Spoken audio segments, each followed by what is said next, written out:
ఎత్తి చల్ ఎత్తి పిడికిలి మగోడు పర్రారయ్యద పవనన్న అలికిడి రాష్ట్రాన్ని చేసినారు నిలువెత్తు దోపిడి నమ్ముంటే కాసుకొండ్రి రైతన్నల కన్నీళ్లు కూలన్నల కష్టాలు చూడగా ఎరుపెక్కినైరా పులికల్లు ఈ రాకసి కొడుకులను రౌడీ పాలనను వంతం చేయగా ఎత్తర అల్లురి విల్లు ఈ ఆంధ్రుల బతుకులు బంగారు పల్లెముల్ల ఆ భువ నచ్చలే మనతోని బంది భోజనమే చెయ్యవచ్చని ఎత్తైన మేడలల్ల ఆ నీడ నచ్చలే మన చెట్టు నీడ కోరి మన చెంతకొచ్చని బంగారమసొంటి బతుకు నిడిసినాడురా మన బతుకులు మార్చా కదిలి వచ్చినాడురా ఈ బానిస సంకల్లు కంచ విప్లవ చెగువేరా భగభగ మండినో ఒకసారి కాదు 2 సార్లు కాదు 3 సార్లు రైతులేస్తే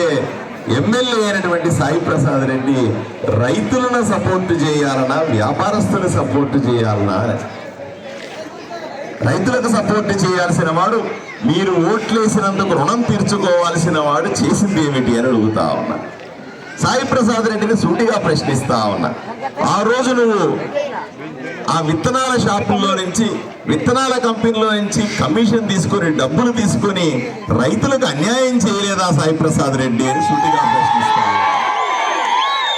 అయ్యా నీకు ఓటేసిన పాపానికి నిన్ను మా ఎమ్మెల్యేగా ఎన్నుకున్న పాపానికి రైతులను ఇలా అన్యాయం చేస్తావా సాయి ప్రసాద్ రెడ్డి అని అడుగుతా ఎవరు అడిగేవాళ్ళు లేరని నిన్ను ఎదిరించేవాళ్ళు లేరని నీ నోటికి అడుపు లేదని రైతుల్ని పట్టించుకోకుండా వ్యాపారస్తుల్ని రైతులు విత్తనాలు ఇచ్చిన వాడిని సపోర్ట్ చేసి వాడి దగ్గర డబ్బులు తీసుకొని నువ్వు చేసిందేమిటి సాయి ప్రసాద్ రెడ్డి అని అడుగుతా ఉన్నా నష్టపరిహారం ఇప్పిస్తా అన్నావు డబ్బులు ఇప్పిస్తానన్నావు రైతులను బాగా చూసుకుంటానన్నావు మాయ మాటలు చేసినావు జనాలందరినీ కూడా తోలేసినావు అప్పుడు గొడవ కాకుండా ఆపేసినావు చివరికి జరిగిందేంది రైతులకు నష్టపరిహారం వచ్చిందా అని సూటిగా ప్రశ్నిస్తావు ₹1 కూడా ఇప్పించిన అదే సందర్భంలో నేను గుర్తు చేస్తా ఉన్నా ఇదే సందర్భంలో ఇటువంటి అదే వ్యాపారి అదే విత్తనాలని తెలంగాణ రాష్ట్రంలో వేస్తే రైతులంతా మీలాగే గొడవ చేస్తే ఆ రైతుని తీసుకెళ్లి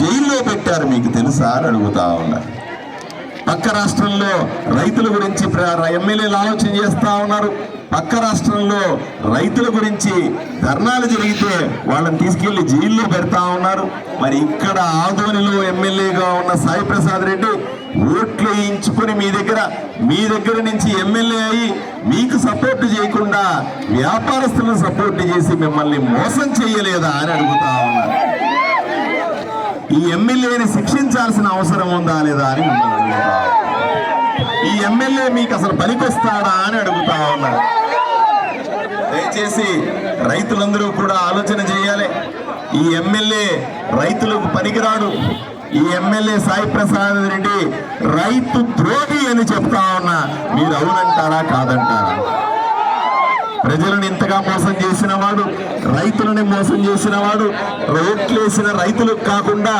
రైతుల కుటుంబాలని అన్యాయం చేసి వ్యాపారస్తుల వైపున నిలబడి డబ్బులు నొక్కేసిన వాడిని మళ్ళీ ఓట్లేస్తావా అని మిమ్మల్ని శుద్ధిగా ప్రశ్నిస్తా ఉన్నాయి ఆలోచన చేసుకోండి ఈ సాయి ప్రసాద్ రెడ్డి రైతుల గొంతు కోశాడు రైతుల ఆత్మహత్యలకు కారణమైనాడు రైతులకు అప్పుల పాలవడానికి కారణమైనాడు రైతులు వలసపోవడానికి కారణమైనాడు సాయి ప్రసాద్ రెడ్డి ఎమ్మెల్యేగా ఈ ఊరికి పనికిరాడు అని చెప్తా ఉన్నా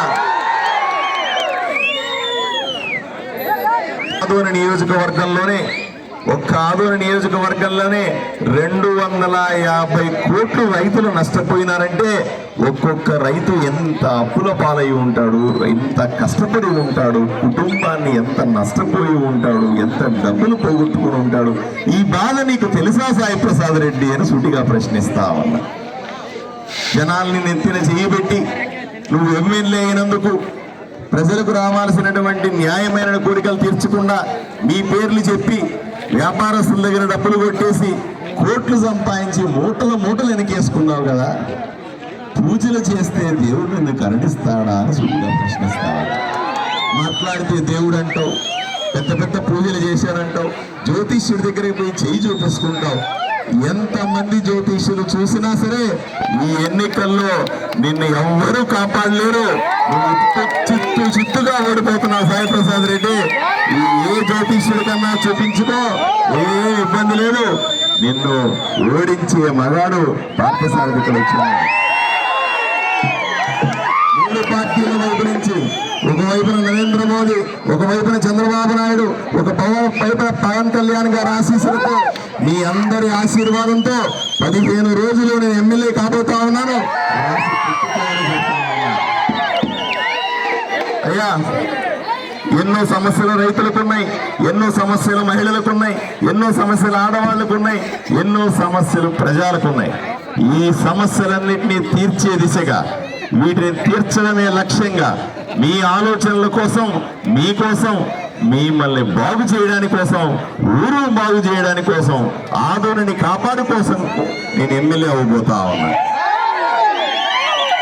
భయపడకండి, ఇప్పటికి అయిపోలేదు. సంవత్సరం అయిపోయింది కదా, పత్తి రైతులు నష్టపోయినారు కదా, ఇంకందరూ మర్చిపోయినారా అంటే మర్చిపోయే ప్రశ్నే లేదు. అయ్యా, ఏ రోజుకైనా సరే ఈ వ్యాపారస్తుల్ని కానీ, ఈ విత్తనాలు అమ్మే వాళ్ళని కానీ, ఇంకోరిని కానీ సూటిగా చెప్తా ఉన్నా, హెచ్చరిస్తా ఉన్నా. ఇన్ని రోజులు ఈ సాయి ప్రసాద్ రెడ్డి అండ ఉంది కదా అని, సాయి ప్రసాద్ రెడ్డి ఎమ్మెల్యే మాకు అండయోళ్ళు ఉన్నాడని, ఆయన ఆశీస్సులు ఉన్నాయని కదా అని, ఆయన మేనేజ్ చేస్తాడు కదా అని, రైతులను నడిచేస్తాడు కదా అనేసి మళ్ళీ ఎవరైనా సరే దొంగ విత్తనాలు, తప్పుడు విత్తనాలు ఇస్తే కబడ్డార్. ఒకప్పుడు మీరు చేసే దుర్మార్గాలకి, సాయి ప్రసాద్ రెడ్డి చేసే దుర్మార్గాలకి ఎవరు అడిగేవాళ్ళు లేరు కాబట్టి సరిపోయింది. ఇప్పుడు నేనున్నాను, రైతుల కోసం నేనున్నాను, పేద ప్రజల కోసం నేనున్నాను, మహిళల కోసం నేనున్నాను. ఏ అన్యాయం చేయాలని తలపెట్టినా సరే నన్ను దాటుకొని పోవాలి సాయి ప్రసాద్ రెడ్డి. నేను నిన్ను అడ్డుకుంటాను, నువ్వు చేసే దుర్మార్గాలను అడ్డుకుంటాను. నిన్ను ఈ ఎన్నికల్లో చిత్తుగా ఓడించి ఇంట్లో కూర్చొని కృష్ణ రామ అనిపిస్తాను. చూసినా అయ్యా, ఎంతో మంది ఇబ్బంది పడ్డారు, పేదలంతా ఇబ్బంది పడ్డారు. ఇంకా అవసరం మీకు రానే రాదు. మీకందరికీ నేను హామీ ఇస్తా ఉన్నా. 10 సంవత్సరాలు మిమ్మల్ని నరకయాతన పెట్టాడు నాకు తెలుసు. 10 సంవత్సరాలు మిమ్మల్ని అందరినీ అడిచేశాడు నాకు తెలుసు. 10 సంవత్సరాలుగా మిమ్మల్ని మోసం చేసినాడు నాకు తెలుసు. 10 సంవత్సరాలు ఓపిక పట్టినారు, ఇంకొక 15 రోజులు ఓపిక పట్టండి.